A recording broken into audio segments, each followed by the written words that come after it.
I get to spend my days talking to people that genuinely want to make the lives of their customers, their employees, their peers better. And that's internally, externally. And I get to be part of brainstorming and delivering, ways that they can solve it. Not everything. I can't solve all of the world's problems. Daylight cannot solve all of the world's problems, but within the realm we get to make an impact every day and see things built every single day. That's enough to get you up excited, every single morning. Welcome to 20-Minute Leaders. Just sit back, relax, and learn from the leaders of today. It's a journey. Each one is different, unique, inspiring. Let's get started. 20-Minute Leaders is a proud supporter of Make-A-Wish Israel and Tech to Peace, and is in proud collaboration with Secret Chord Ventures, J Ventures, Riverside FM, Fusion VC, Birthright Excel, J Impact, Leap, Google for Startups, and Hippo, and in media partnership with C-Tech.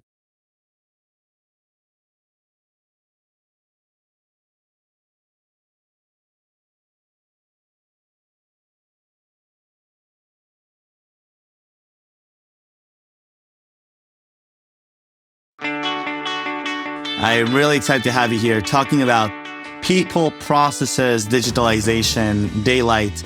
Such an awesome name for a company, by the way, as a co-founder. You get a lot of the credits for that. So congrats on building a fantastic companies. And I love that mission statement, build digital experiences in days, not months with Daylight. Tell me a little bit about digital experiences. What does that mean for you? So for us, it's really about the idea of there's so many times where as a consumer, even as an employee, you just want to interact with a business and you want it to be personal. So the digital experiences are kind of a way of representing those interactions with a business, a process, a product in a way that's more intuitive. I know it's a longer answer than you probably expected, but I always use examples. So you think of the entire tax industry. And, there's tax regulators, the IRS, the CRA, whoever they are, they have a business process, but it's terrible to interact with. So that whole tax industry exists to create a better on-ramp, a better experience that's conversational, that's intuitive, to actually provide your information and ultimately file your taxes. So that's what a digital experience is. And Daylight's focused on making it accessible and making it so that every organization can build that kind of an experience in front of any of their business processes. Okay. So took me almost 6 years ago, the formation of Daylight. How did this whole thing come about? How do you even get into this world? How are you thinking about this? And how are you thinking about this in a scalable way that would work for many businesses? Sure. Well, if you really, really want to go back, I'd say you have to go back almost about 38, 39 years now. Okay. When my partner and I met each other at about 5 years old. Wow. In a precursor to the Boy Scouts or Cub Scouts, if you're familiar with those. So we met then, and we've been friends, on and off throughout our lives. And he's the one that had the initial spark, but I can tell his story on his behalf because I've been doing, he's my partner in crime and partner in life. So we kind of know all these areas. But for him, the idea came out of what was actually a sad experience. His wife, they lost a loved one, and they were at a funeral home dealing with all the things you deal with when you've lost someone. And the funeral home in question actually had a service that they offered, and it's a service where they say, "Hey, we'll interview you about the person that you've lost. Find out, did they go to college or university? Were they an alumni? Where did they shop? Did they collect, reward points? Did they have magazine subscriptions?" And what they're doing is they're just having a conversation with you, but they're using it and all these decisions to say, "Oh, you went to college. You'll probably get the alumni, credit card or magazine." And ultimately, they when they're done the interview, they send you a packet, a binder full of all of the documentation that you would need to transfer those miles, to cancel magazine subscriptions, to deal with all the things that follow you around after you lose someone for years and years and can be really painful. And what they've done is they put together that binder with all the right forms. the little sticky notes of where to sign it so that you can take care of it in a single activity. All the paperwork is an output of that experience, which was this conversation. And it was at that moment that Ryan, our CEO, kind of looked at his wife and she knew he had an idea. And it was because both he and I had worked in healthcare, in finance, and other areas, and we had been building solutions that were digital, better ways. As a marketer, I was always building better experiences to convert leads, on websites. Ryan was working on ways of generating tax documentation, police information, whatever it was, in a repeatable way. And he realized that if you could build a platform where people could do that same thing, where they could say, here's the conversation and the rules of the conversation that we want to have, and then here's the output of the information, however it needs to be, paper forms, API calls, then you would have something. And so, again, long answer, but that was the catalyst. And to tie it back to me, Ryan came to me eventually. He asked for some help. I thought that he was looking for some free labor. I was working on a few startups of my own. So I helped him a bit. And I told my wife about it. And then he came back to me a few months later and said, Art, this is getting real. I thought that my first interest would be small business, but they're large enterprises and I need someone to do this with. And so I went back to my wife and she said, this is a better idea than anything you've had. I believe in this. And she's the conservative one in the family. She's very conservative, but she's like, this is an amazing idea. From the moment you told me what Ryan was working on, I thought it was brilliant. You have to do this. It doesn't matter. We'll make it work. And so it was her vote of confidence that got me on board. And it was my trust and my knowing of just how brilliant Ryan was that all also sold me. And so tell me a little bit about this identifying a process, right? If we're looking at sort of the big picture here, how do you define a process? Well, how do you even know what's a process here that has the potential to be augmented through digital? So there's a few things I would say. I don't know. And, I say that to our clients where the people that we trust, the people that know it the most are the people that are on the front lines in your organizations. They're the clients either demanding, calling up saying, this is what I want to do. Why is it so difficult? Or it's the employees that are in your branches, that are your customer service agents in your call centers who know when someone needs this is what it says to do in the manual or in the handbook, but here's what I really do. So most large organizations, insurers, banks, pharmacies, government, the processes are there. It's not necessarily that they need discovering. The challenge has been they have tens of thousands of processes, and their typical way of moving them forward has been so slow and so dependent upon them waiting in a queue for IT or, building a massive budget to say, please solve mine. Of the 10,000, please this year mine. So they know what they want to solve. You talk to anyone that works at a bank, they're like, oh yeah, it's just really annoying. I have to fill out all these forms because of the regulators, or, I have to do this 7 times over or back and forth for a week to get this solved. So any point where there's that interaction between people and, systems, whether that's a paper legacy process, a green screen, a modern CRM, or, policy system, anything, all of those are processes. And the question that we ask and that our customers are asking is it intuitive?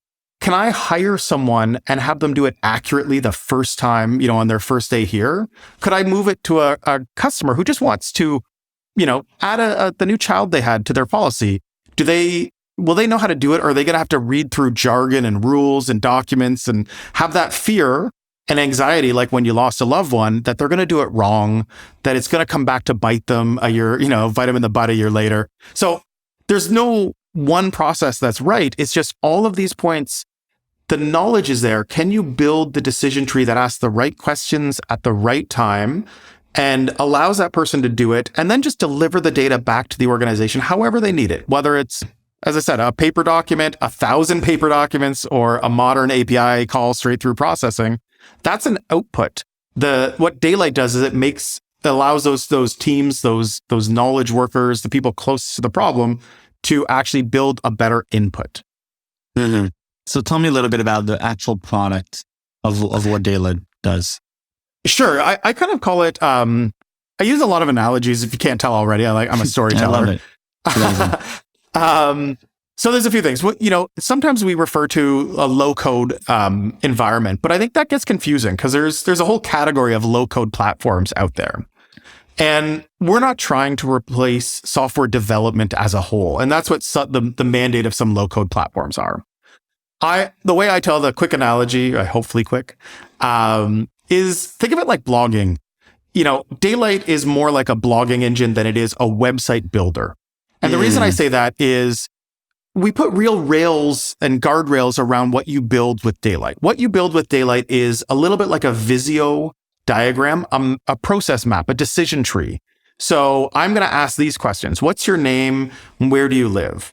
And if you live in this state, here's my next set of questions. Oh, you live in Texas, please tell me about, I don't know, the ranch that you own. Oh, you live in Nunavut, tell me about, the weather protection on your house.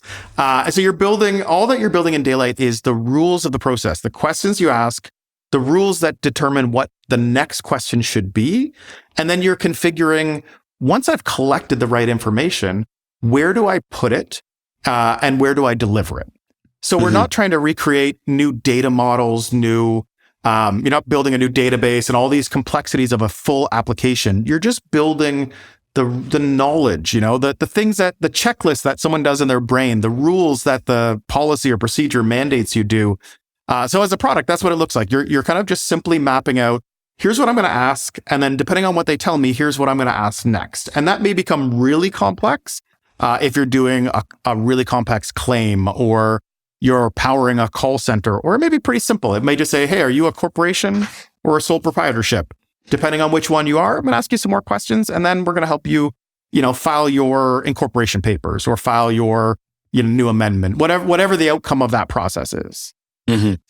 What did you realize about the world that made this seem like a viable business back then? That this is something that would be used by many different clients, many different types of organizations for many different use cases.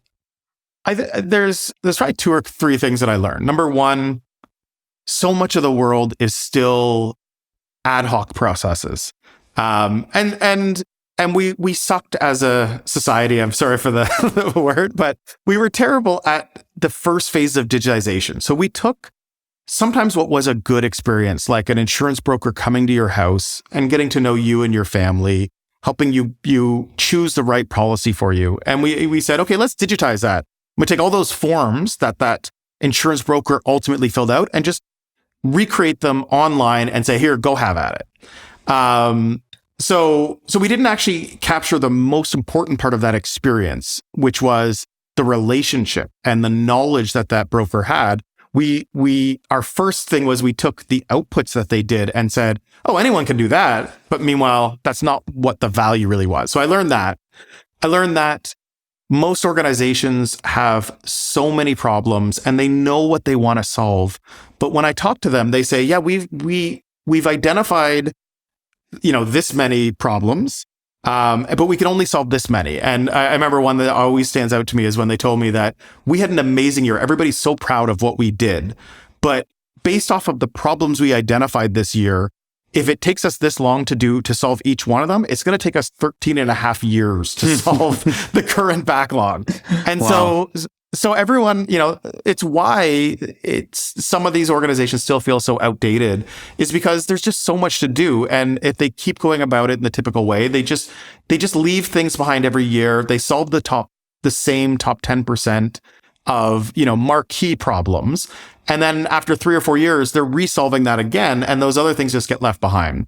And then finally, I'd say I've learned that whatever it says in organizations, and this goes for my own organization, whatever it says in your handbook, your policy, your intranet, your people actually know what it is. And they're not always the same. And I'll tie that together by saying on the very first project we worked on, we got a set of requirements from a bank saying this is a process of how you transfer your, retirement savings from one bank to ours.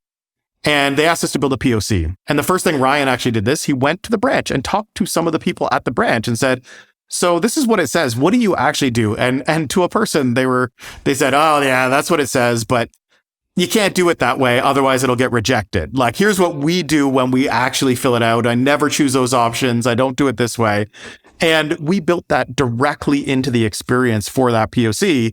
And that is really what led us to win that very first massive bank when we were only 2 people big as a company, because not only could our product and our platform solve the problem, we just realized that, like, you just need to talk to people and enable those people who know it and take their knowledge and embed that. And you can get so much more done. So anyway, those are 3 of the biggest things I learned. And it's the type of thing that gets me excited every day to have conversations like that, learn about industries, learn about, experiences, and just help make it better. What did you learn about sort of the messaging and the positioning in front of the incumbent, in front of the organizations that are getting modernized and digitized? What did you learn about the interaction with them that make it more helpful to integrate Daylight into their work, or to get them to understand the potential of what Daylight can offer them?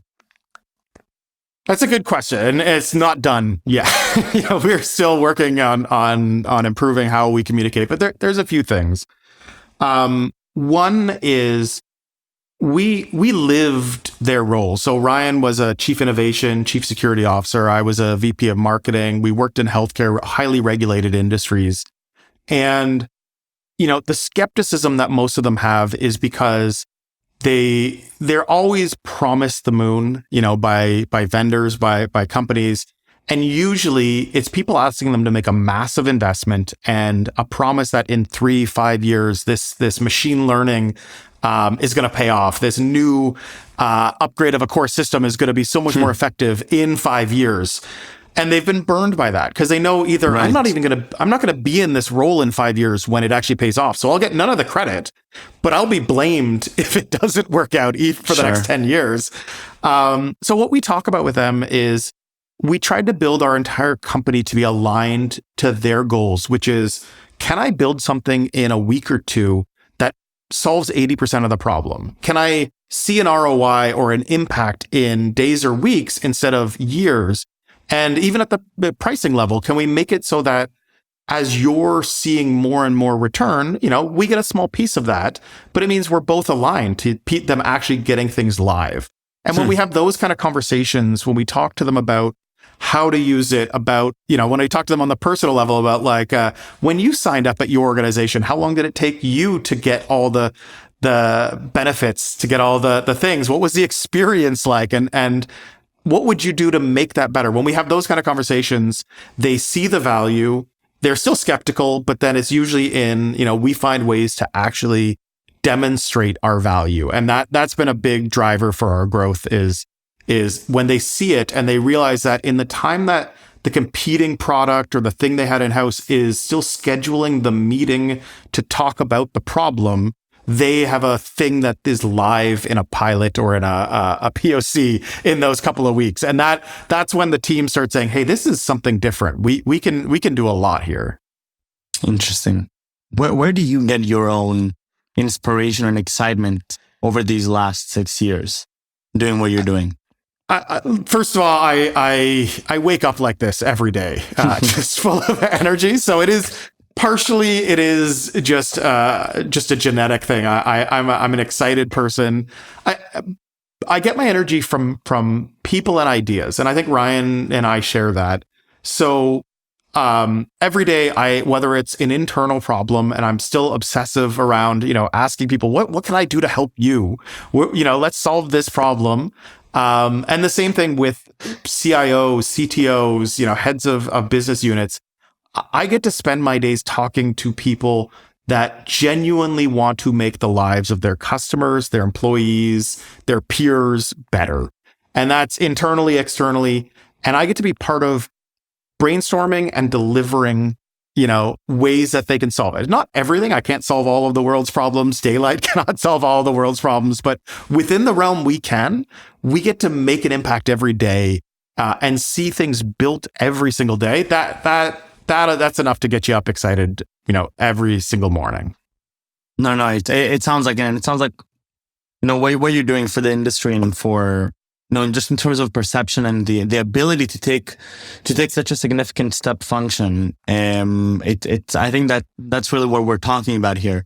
And finding a way to do that in a rather generic way or in a scalable way, like you're doing with Daylight.